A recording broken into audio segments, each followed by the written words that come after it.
this video, we are going to study about solving the quadratic equations using a square root method.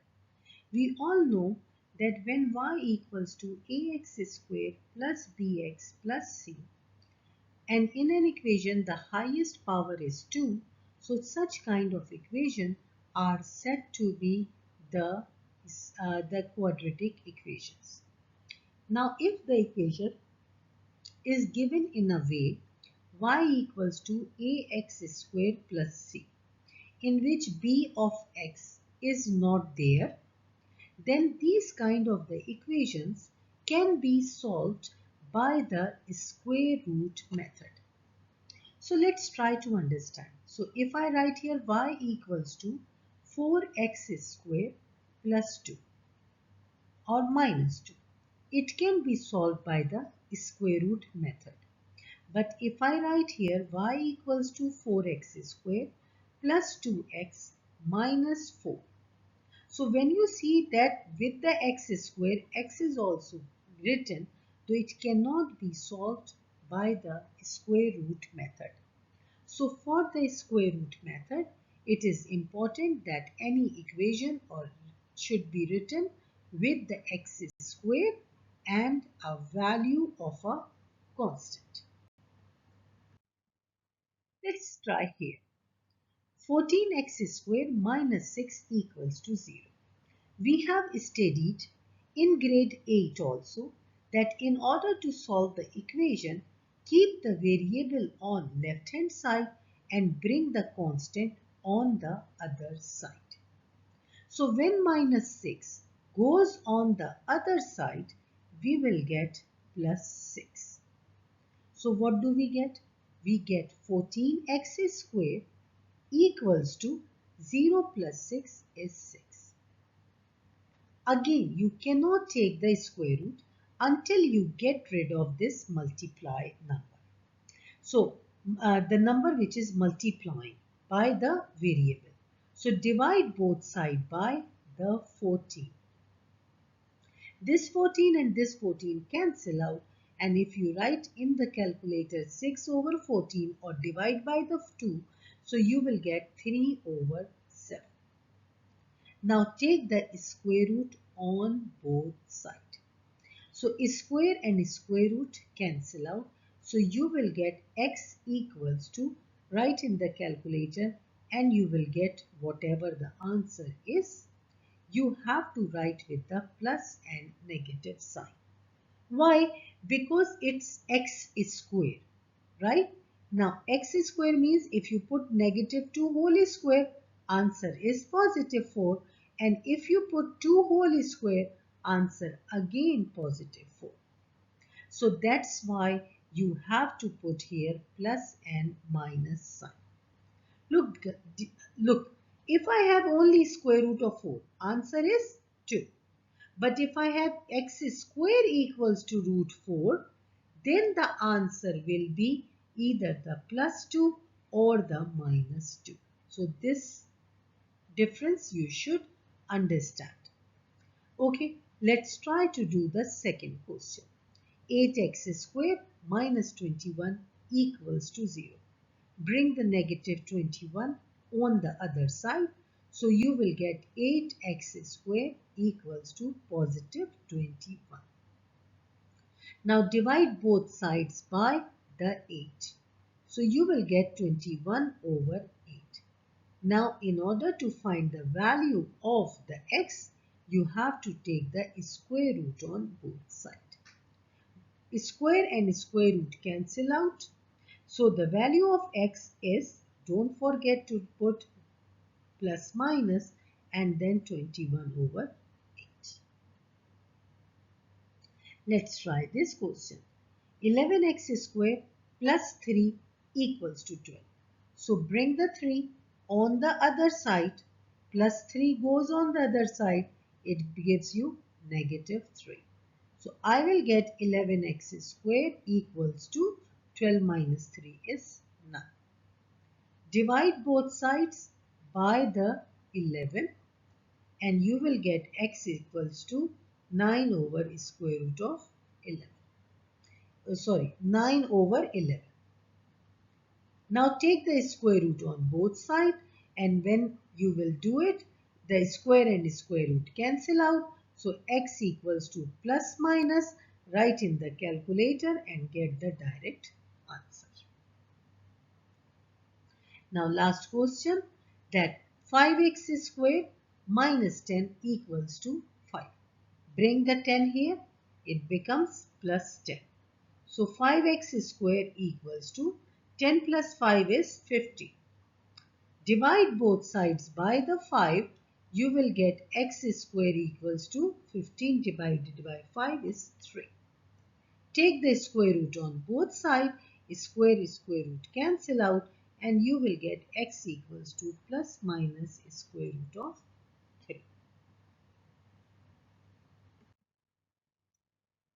Determine if the equation has the two solutions, one real solution or two imaginary solutions. Now look, what is the most important and easiest thing to understand thing? If the x square equals to a positive number, so you will have two real solutions.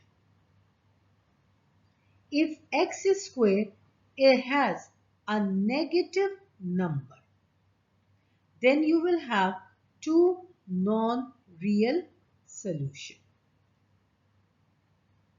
If x square is equals to 0, then you will have one real solution multiple of 2.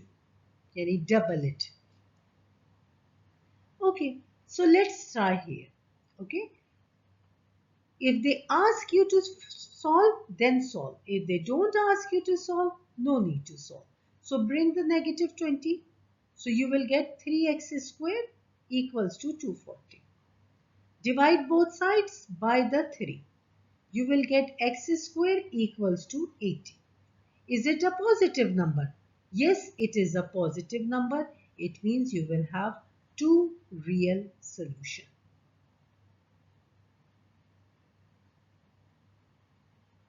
No need to solve. If they are not asking you to solve, no need to solve it.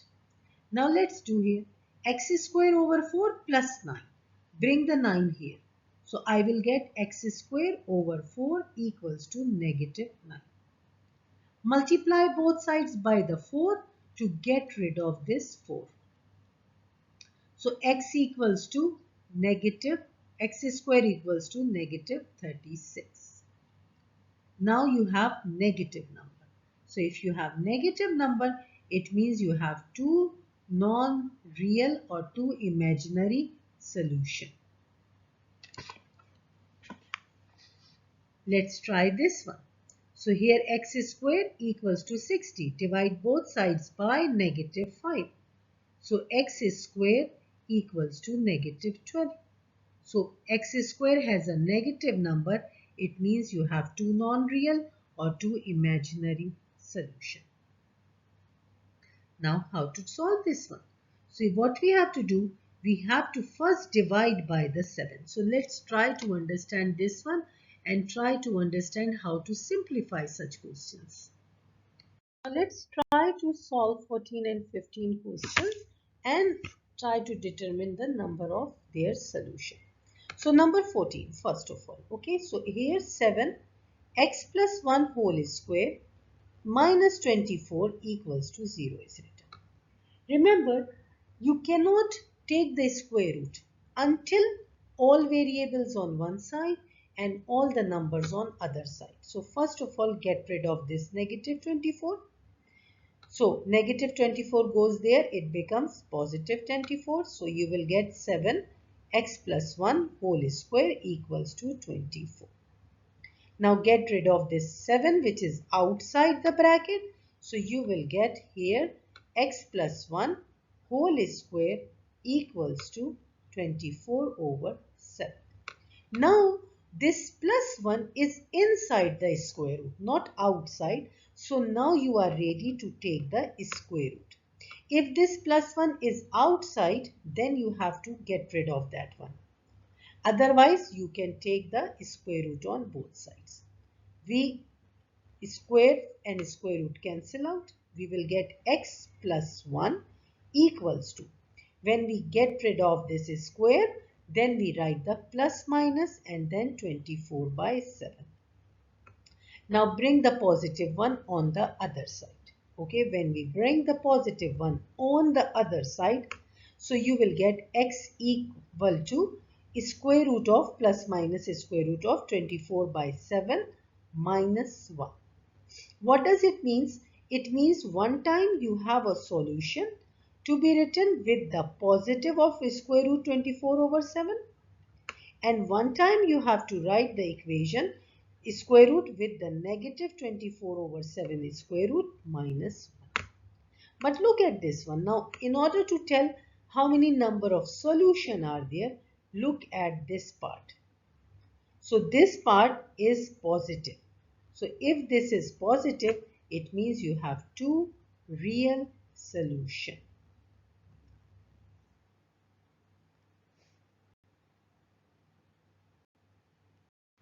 Let's try to solve question number 15. So what is the first thing that we have to get rid of? This 2 which is outside by dividing by dividing. So we will get 3x squared plus 16 equals to 32 divided by 2 is 16. Now bring the 16 over here. So it gives you minus 16. I will get 3x squared equals to 0. 16 minus 16 is 0. Divide both sides by the 3. I will get x squared equals to 0. And now since x squared is 0, so I should say that it has one real solution. But in order to solve, I will show my work and I set x equals to 0. 0 cannot be plus and minus because 0 is a neutral number. It has only one value. So that is one real solution. Understand one part. Some students make a mistake. So for example, if I have a question 9x squared equals to 16. Okay, the students say, the student might solve, some of the students, what do? That they take the square root on both sides and they says that this is 3x squared equals to plus minus of 4. Then they divide both sides by the 3 and they get it is plus minus 4 by 3. It's x, which is answer is correct, but the method is absolutely wrong. Why wrong? Because I told you just now that you cannot solve this question until or unless here on this side there should be only the variable and on the other side there should be the constant numbers. Which means first of all you have to divide by the 9. You get 16 by 9. Now take the square root and you will get x equals to plus minus 4 by 3. So this is the correct method of solving a quadratic function by a square root method, and this method although gives you the correct answer, but the strategy is completely wrong. Let's see how can we apply this concept of solving the quadratic equation in the real life. So the question is, the Jason drops a ball from a balcony. The height of the ball is represented by the equation h equals to negative 4.9 x squared plus 9.8, where let's make it where h represents the height in meters and x represents the number of the seconds.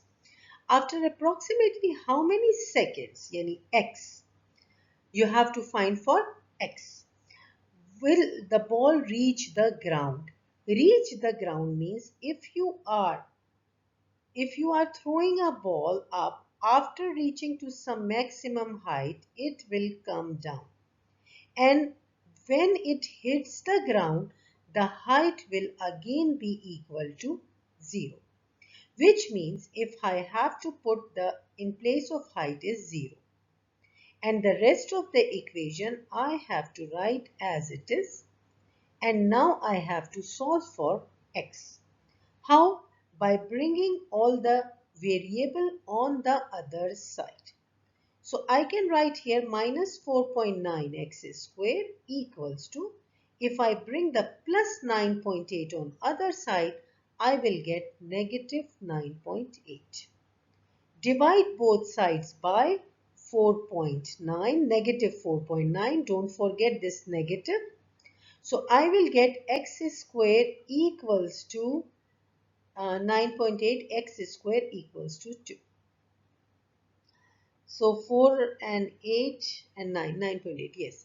Now take the square root 4.9 and 9.8. Okay, so take the square root on both sides. So x equals to square root of 2 plus minus square root of 2. But time cannot be negative. Okay, so time, because they want to find out that how many seconds it hit the ground. So time cannot be negative. Therefore, you can say that x equals to plus square root of 2 seconds. Convert it into the decimal form by using the calculator, or keep the answer in the same form, no problem. But you have to show that time cannot be negative, so you are choosing only a positive answer.